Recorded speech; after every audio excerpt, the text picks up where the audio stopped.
तो डियर हम लोग स्टार्ट किए थे आपका क्षेत्रीय राजवंश, ठीक है। क्षेत्रीय राजवंश का स्टार्ट किए थे, ठीक है। और इसका एक सीरीज स्टार्ट किए थे जिसमें कि हम लोग मुंडा राजवंश को कंप्लीट कर चुके हैं। और ये हम लोगों को पता होगा तब कि झारखंड में सबसे पहले कौन आया था, मुंडा जनजाति का प्रवेश हुआ था, ठीक है। कब हुआ था, तो 600 ईसा पूर्व में हुआ था।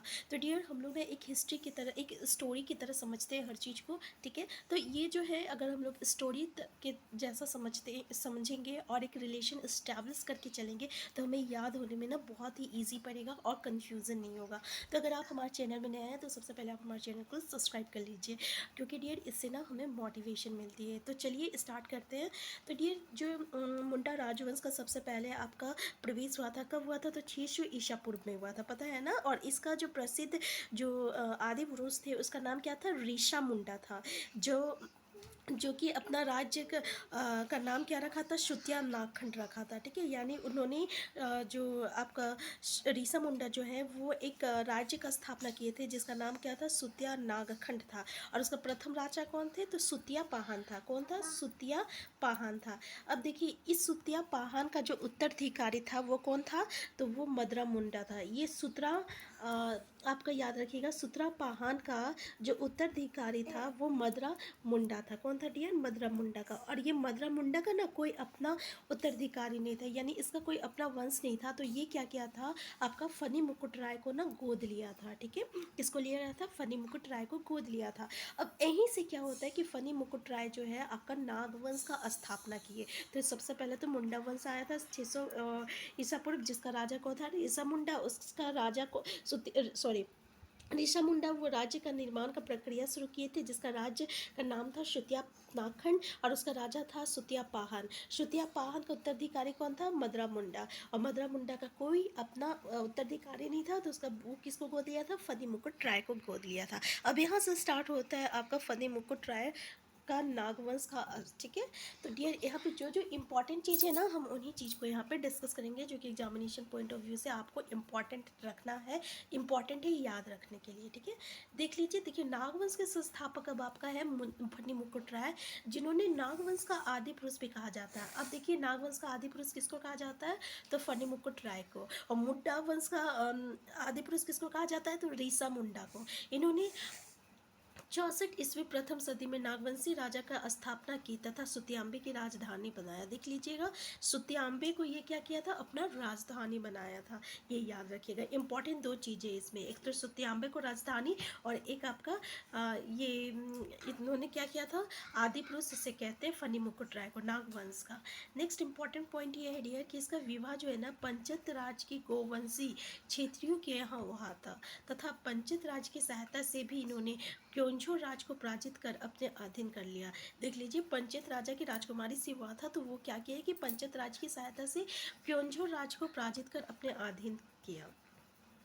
नेक्स्ट इंपॉर्टेंट पॉइंट ये है कि इन्होंने अपने शासनकाल में बाहरी लोगों को झारखंड क्षेत्र में आने के लिए निमंत्रित किया तथा बनारस से आए भाव राय श्रीवास्तव को अपना दीवान नियुक्त किया। ये इंपॉर्टेंट है, ये याद रखिएगा कि ये बाहरी लोगों को तो निमंत्रित किया था, जिसमें से बनारस से कौन आए थे, तो भाव राय श्रीवास्तव आए थे। उनको वो क्या किए थे, अपना दीवान नियुक्त किए थे। और इस कारण झारखंड का संस्कृति में पहली बार गैर आदिवासी समाज सदान मूल्यवासी का विस्तारीकरण हुआ था। ये याद रखिएगा। तो आपको ये नाम याद रखना है, भौराय श्रीवास्तव, ठीक है। नेक्स्ट इंपॉर्टेंट पॉइंट ये है आपका कि फनी मुकुट राय ने सुतियांबे में एक सूर्य मंदिर का भी निर्माण किया था। फनी मुकुट राय जो है सुतियांबे में क्या किया था, एक सूर्य मंदिर का निर्माण भी किया था। तो सुतियांबे याद रखिएगा, ये सुतियांबे के बारे में इससे भी क्वेश्चन आता है कि आपका सुतियांबे जो थे किसकी राजधानी थी, तो आपका फनी मुकुट राय यानी नागवंशी राज्य की राजधानी थी, ठीक है।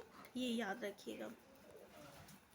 अब डियर यहाँ पे हम लोग ये देखते हैं कि ऐतिहासिक स्रोतों के अनुसार फनी मुकुट राय जो है 19 वर्ष की अवस्था में राजा बने थे।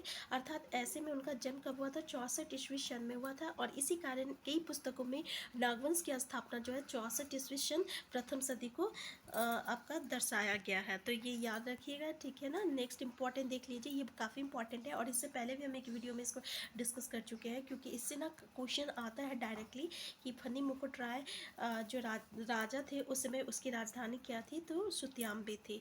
नेक्स्ट आपका प्रताप राय जब राजा थे तो उनकी राजधानी का नाम क्या था, चुटिया था। फिर आपका भीमकर जब राजा थे तो उनकी राजधानी का नाम क्या था, खुखरा था। फिर दुर्जन शाह जब राजा थे तो उनकी राजधानी का नाम क्या था, तो दोईशा था। और एनी शाह जब राजा थे तो उनकी राजधानी का नाम क्या था, सतरंजी था।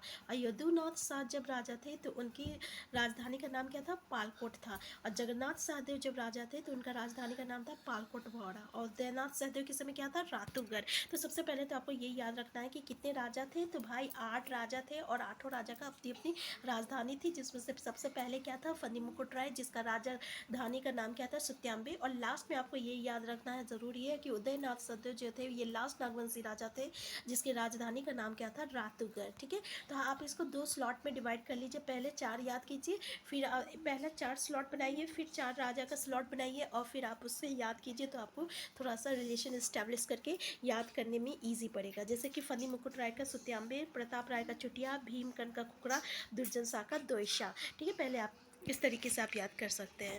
तो डियर, हम लोग इसी तरह एक स्टोरी की तरह से सारे आपका चीज़ को यहाँ डिस्कस कर रहे हैं, ताकि एक दूसरे से रिलेट करके हम लोग एक स्टोरी की तरह समझें, ताकि याद होने में कन्फ्यूज़न कम हो। तो डियर, हम फिर मिलते हैं नए वीडियो में। तब तक के लिए आप स्वस्थ रहिए, खुश रहिए, अपना ख्याल रखिए। और प्लीज़ चैनल में नए हैं तो सबसे पहले चैनल को सब्सक्राइब कर दीजिए और प्लीज़ और अपने फ्रेंड के साथ शेयर कीजिए।